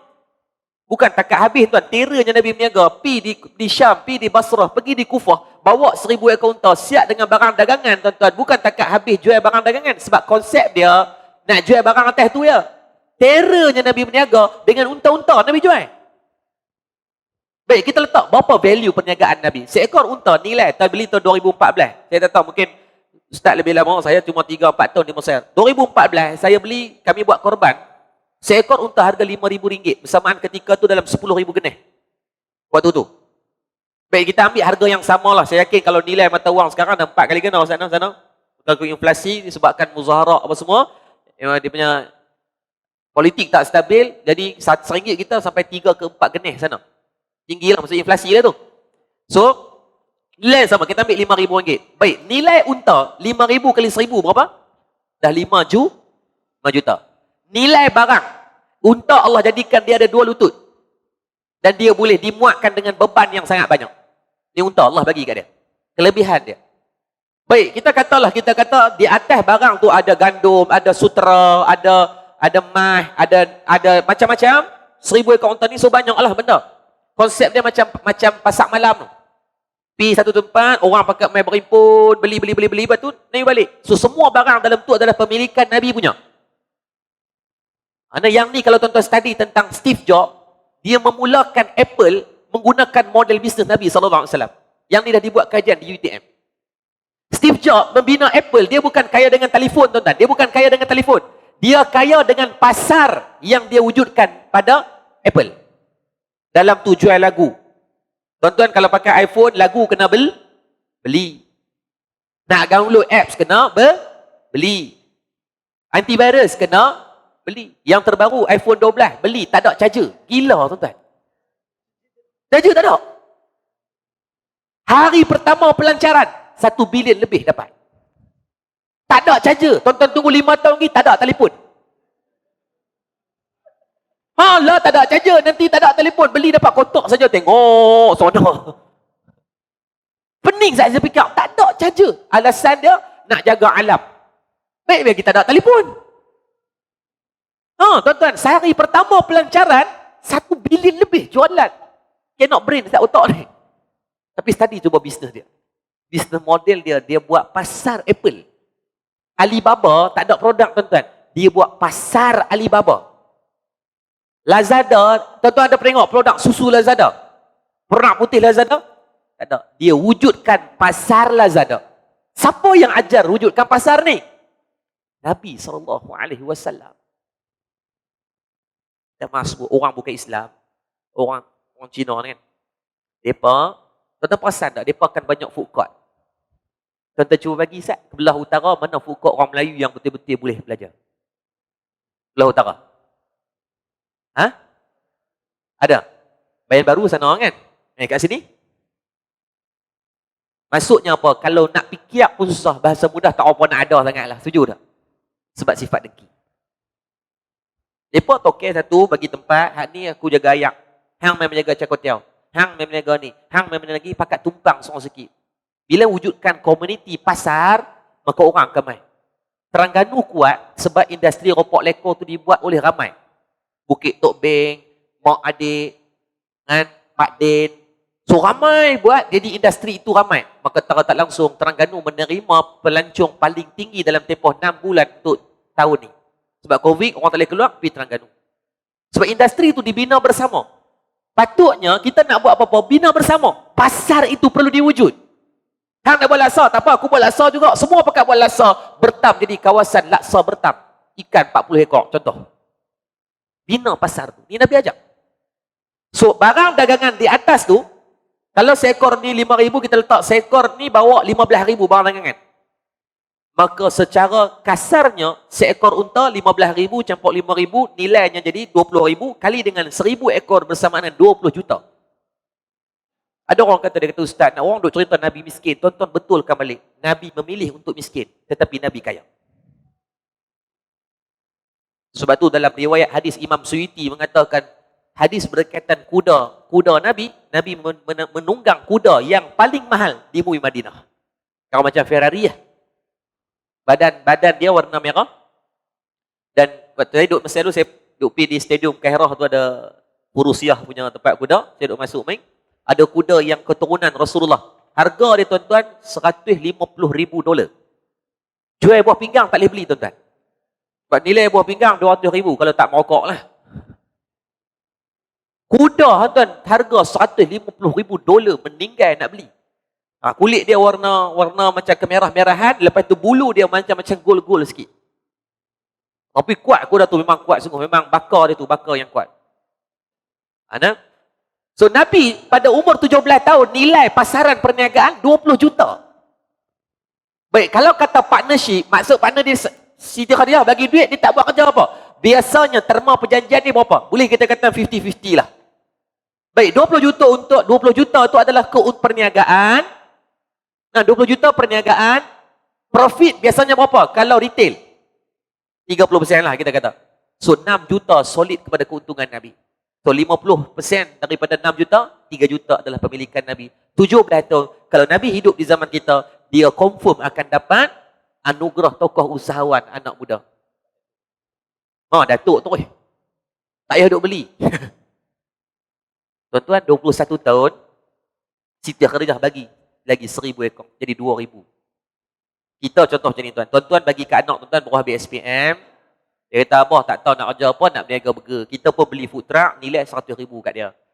Loading barang apa semua, 20,000, lamsam 120,000 lah. So dia pilih berniaga dekat Perda. Lagi balik tengok-tengok, dia keluar, dia turun-turun, tengok-tengok, balik naik Grab. Kita tanya, hai, mana food truck? Hari pertama berniaga ni. Allah, dia kata, abah, tadi nak pergi berniaga burger dengan lori-lori orang beli. Kalau nilai jualan tu, kalau kita modal 120,000, dia jual 200,000. Untung kan rugi? Untung lah. Tapi kalau balik dia bak 80,000, memang kita sekeh lah kan. Itu contohnya. Nabi pergi berniaga barang atas ni. Patut berbalik botol kosong. Dan unta tu sebab esok nak pergi pula ke, minggu depan nak pergi pula. Tapi dengan hak ni pun habis. So balik solid dengan profit. Sebab kos nak bawa balik kenderaan, kos tak?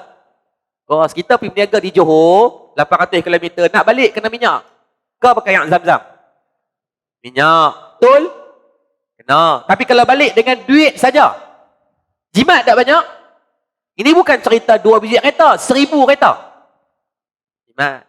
1 kereta 100 minyak, campur dengan 100 tol, RM200. Kali dengan 1,000, dah RM200,000 sen. Ini kata Nabi ni tuan-tuan, seorang tokoh usahawan yang sangat berjaya. Orang tak cerita tentang ni. Orang cerita tentang Nabi miskin, Nabi tak ada apa. Nabi pilih untuk miskin. Itu riwayat hadis, seorang Arab Badawi datang bertemu Rasulullah.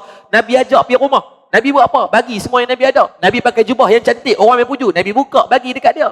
Nabi pilih untuk duduk macam keadaan tu. Tetapi Nabi ajarkan kita, ketika kamu nak buat sesuatu, buat sungguh-sungguh.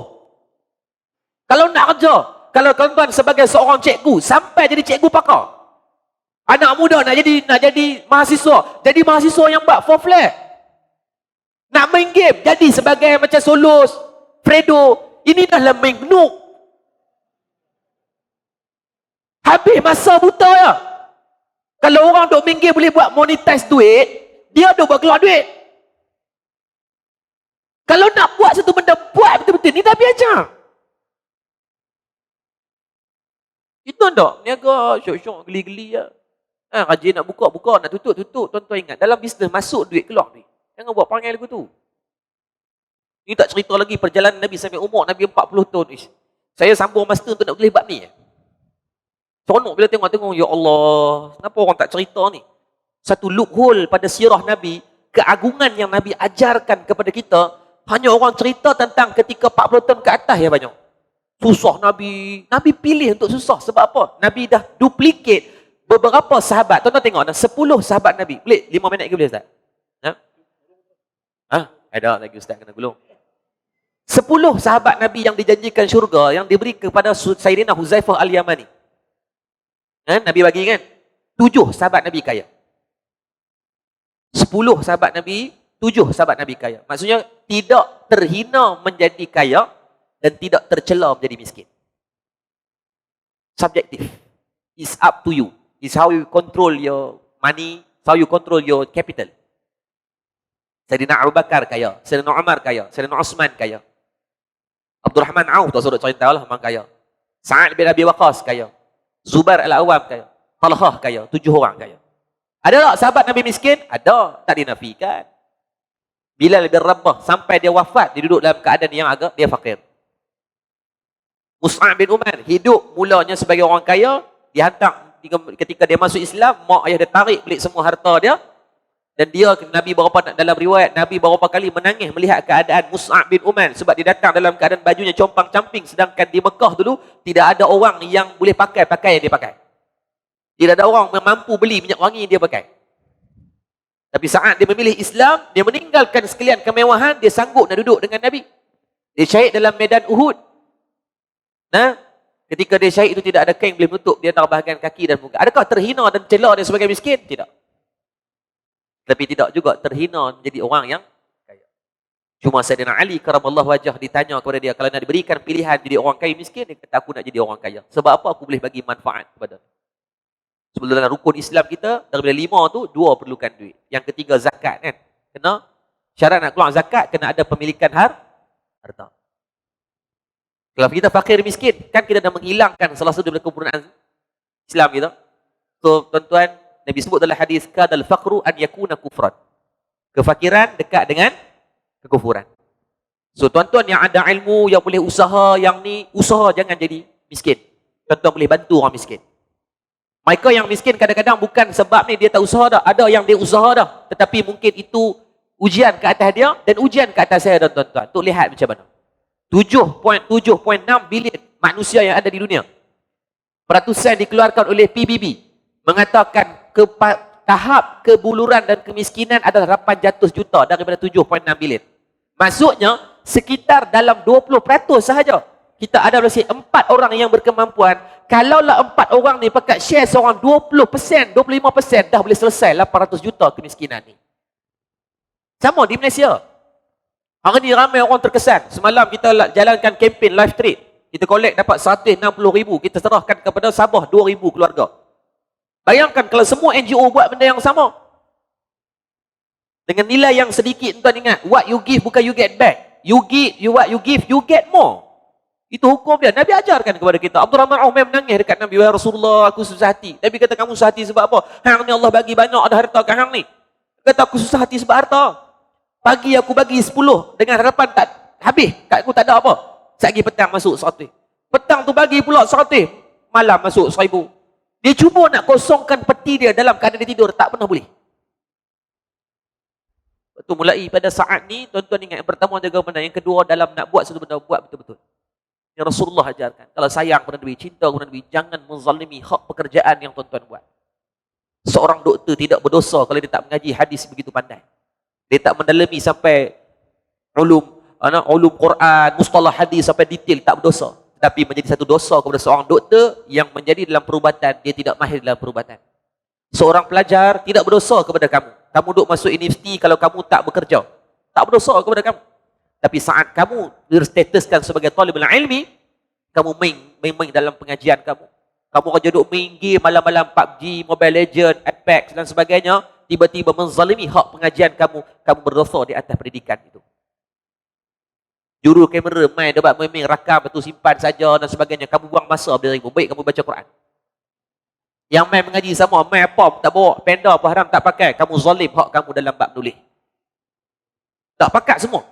Saya sendiri ada benda yang mungkin kita main mengajak dengan niat-niat tertentu yang tidak baik. Berdosa kata saya walaupun sebagai seorang pendakwah.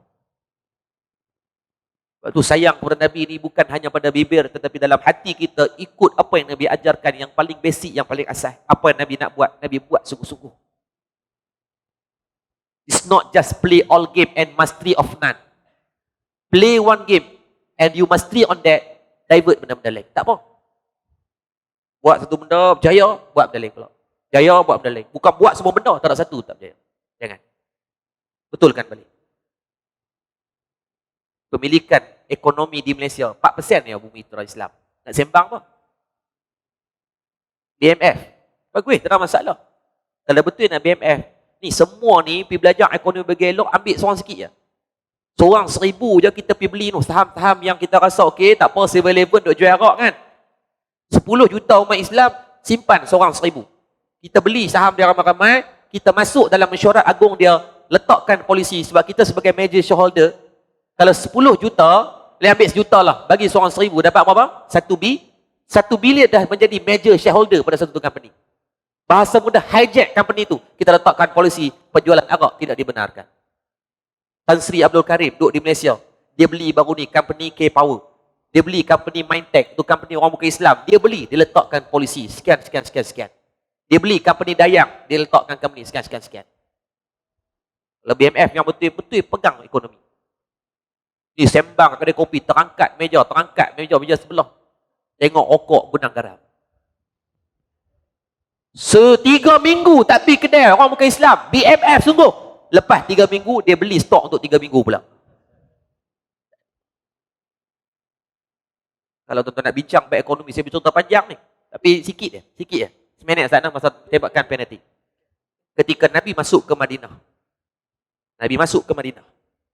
Ketika tu, ekonomi Madinah dikuasai oleh puak-puak Yahudi. Bani Khainuqa. Mereka ada pusat perdagangan Bani Khainuqa. Yang pasar itu, semua aliran kewangan itu dikawal oleh mereka. Yang pertama, Nabi buat apa? Nabi menubuhkan pusat perdagangan An-Naba. Walaupun wujud, bila pusat perdagangan Islam itu sendiri wujud, Bani Khainuqa terancam, Sayyidina Uthman buat beli bir rumah. Telaga rumah tu dibeli, dan membuatkan, dia buat polisi ayak bila di monopoli dulu kan. So orang Islam boleh ambil hari yang free pada hari dia, maka kawan dijual dengan 12,000 dirham. Jual semua terus. Mula-mula beli separuh. Kan? Lepas tu jual semua. Lepas tu Nabi buat pula strategi. Kawal dari segi pasar mereka. Daripada pusat perdagangan Bani Khainuqa itu diubah kepada umat Islam yang kawal dengan pusat perdagangannya sendiri. Nabi letakkan syarat senang. Tak boleh book, first come, first serve. Maksudnya pasar tu tapak disediakan, tak boleh book. Siapa yang main awal, dia boleh pilih tapak mana dia nak main. Maka umat Islam bekerja di awal pagi. Sebab tu Allah bersumpah waktu duha ni banyak gila. Dalam hadis banyak gila fadilat. Saya terlibat dengan lembaga zakat Selangor. Macam mana nak membetulkan asnaf adalah satu tuan-tuan. 75% asnaf di Selangor dan di Kedah puncanya tak sembahyang subuh. Dan saya ada data tu dia Darul Muqtadah. Maka nak ubah dia apa? Ni orang jabat zakat. Zakat mungkin lebih hebat. Bila saya terlibat, sebab mereka panggil sebagai panel, kita cek balik, subuh tak sembahyang. Sebelah kami ada kampung Kedah. Tuan-tuan, surau mereka sampai tutup. Sebab tak ada orang nak sembahyang. 90% orang Islam. So betulkan itu dulu. Nak dapat bantuan, syarat dia, tu imam akan sahkan. Mai sembahyang subuh boleh dapat bantuan. Tak mai, tak payah. Sebab kamu dah menyalahi rukun awal dalam kehidupan kamu, nak rezeki ni. So Nabi tetapkan tu, undang-undang tu, nak mai di pasar pusat perdagangan An-Naba ni, mai pada awal. Tak ada siapa boleh book. First come, first serve.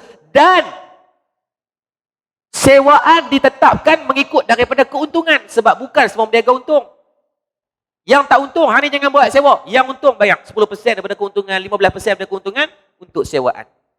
So makmur lah, melengkapi. Yang untung, cover yang rugi.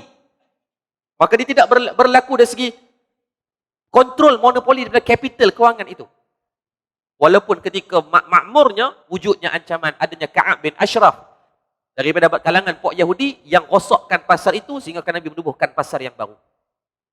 Itu cabaran. Sebab tu hari ini kita nak bincang tentang sirah Nabi SAW sangat panjang. So kita betulkan yang asas-asas.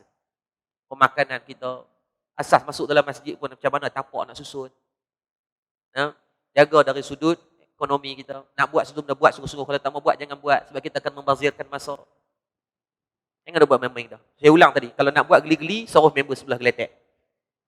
Geli dah, pegang tu bergelok. Kalau nak buat syok-syok, pergi pampir. Bukan berniaga, bukan dalam bekerja, bukan dalam ni. Ni masuk pekerjaan pakai kabel. Lepas tu tak perform. Zalim. Hak orang lain. Masuk pekerjaan, dia kata saya nak malas nak pencen, nak tambung lagi. Tapi dah tak efektif kerja. Be gentleman. Umur 58 nak sambung 60. Kita tahu kita ni perform ke tidak. Kalau tak perform, bagi ruang kepada orang lain. Dengan asbab kita berundur diri niat. Ya Allah, aku dah bagi 4 orang fresh graduate boleh masuk dengan tangga gaji aku sekarang. Kita dah bantu 4 orang pula. Bukan kita duduk di tangga tu, lepas tu jadi tak efektif kerja. Jangan. Kita bimbang rezeki kita dapat itu dibayar lebih daripada apa yang kita sumbangkan. Hari ini biar kita kerja dapat kurang daripada apa kita dah bayar. Sebenarnya Allah memberkati kita, jadi kita nak minta yang last pada Al-Fadil Ustaz. Seminit, dia kata 2 minit. Tutup tu. Ustaz minta kita tutup tu. Jadi nak rasa tak perlu kita panjangkan, dah 9 lebih dah. Mudah-mudahan.